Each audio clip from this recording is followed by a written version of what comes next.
All right, welcome to our weeks 1 to 3 highlights video. I try to keep these brief, but for me, so much of learning is expanding our ideas. And sometimes in online learning, we get in this rut of read, response, discuss, and then we reset to the next week. And I don't think that's the best way to learn. And so I like to kind of try to synthesize what I'm seeing from all of you and the ideas it's giving me in hopes it'll also help you learn and think differently about things. My main definition of learning is actually that learning is about thinking differently about something or seeing something differently. And so for me, this is at the heart of learning.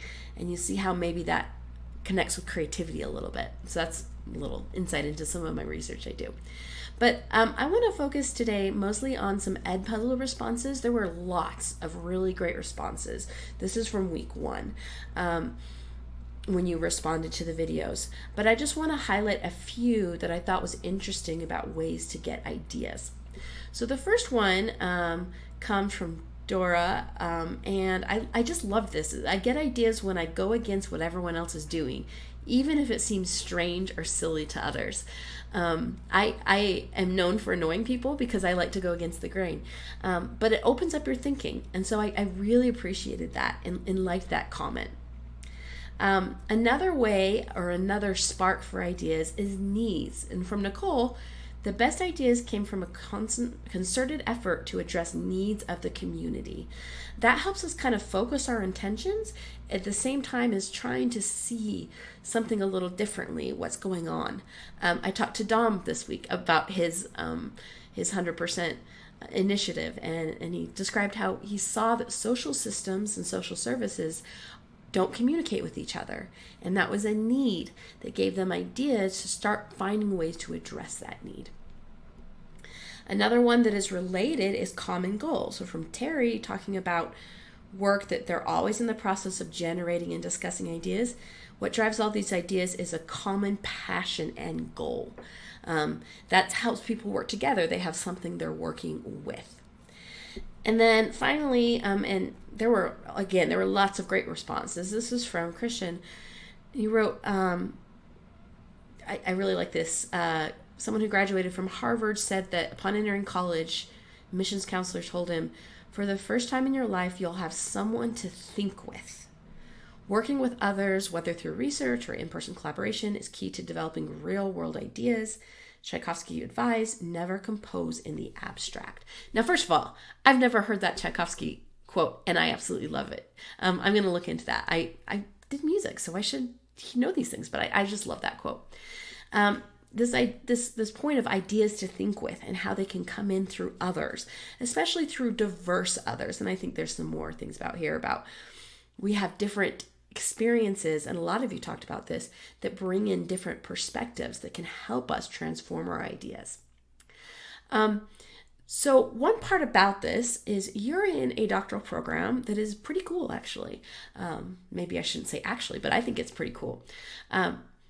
When I did my doctoral program, I was at Arizona State University, and they made this big ordeal about how we were a transdisciplinary program. Okay, so you might already know this, but just, to clarify, because I have to review this all the time.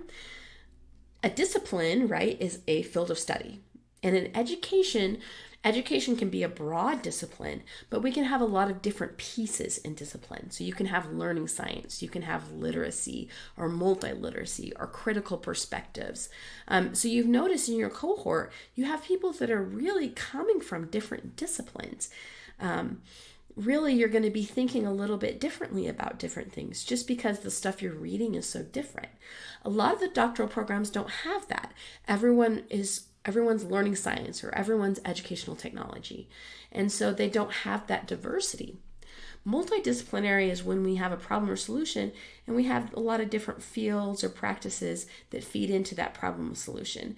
And they talk to each other and maybe look at things a little bit together, but they're not quite collaborating across.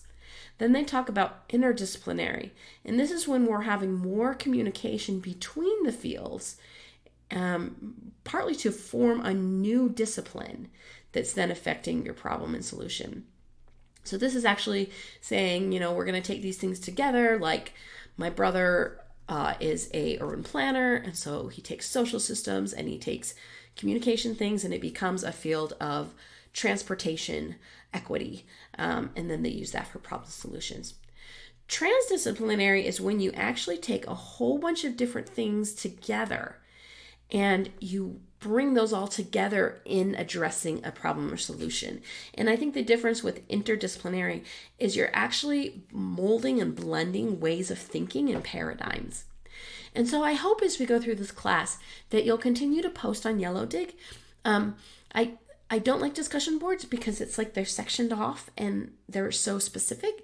And in a normal class, sometimes we would just talk about our ideas, especially in a doctoral course. And so I hope you use that platform to just share the ideas you're having, because your ideas are going to impact how other people think and help them continue to develop in their own disciplinary ideas and work. All right.